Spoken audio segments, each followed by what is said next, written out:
जागो फिर एक बार, समर अमर कर प्राण, गान गाए महासिंधु से, सिंधु नद तीरवासी, सेंधव तुरंगों पर चतुरंग जम्मू संग, सवा सवा लाख पर एक को चढ़ाऊंगा, गोविंद सिंह निज नाम जप कहाऊंगा। जागो फिर एक बार की पंक्ति कुछ इस प्रकार थी। जागो फिर एक बार कविता के रचयिता सूर्यकांत त्रिपाठी निराला जी हैं। निराला जी की यह कविता परिमल कविता संग्रह से संकलित है, जिसका प्रकाशन सन 1930 में हुआ था। इस कविता में कवि सूर्यकांत त्रिपाठी निराला जी ने भारत के अतीत का गौरवमय चित्रण किया है। इस कविता के माध्यम से कवि भारतीयों को जागते रहने का संदेश देते हैं।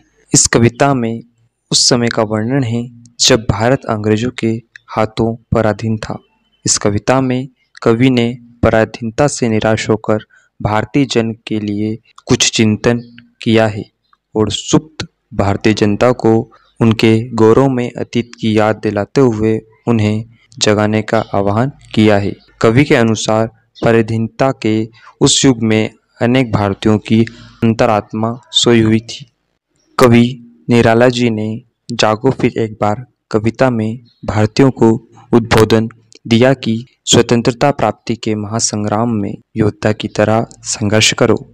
अपनी विश्वती परंपरा को अशुष्ण बनाए वाले भारतीय व्यक्ति को अपनी संपूर्णता कायर को त्याग कर अपने पराक्रमी और पुरुषार्थी स्वरूप को जागृत करो। अपनी दासता से संपूर्ण बंधनों को तोड़ने के लिए उसे जागृत करना आवश्यक है।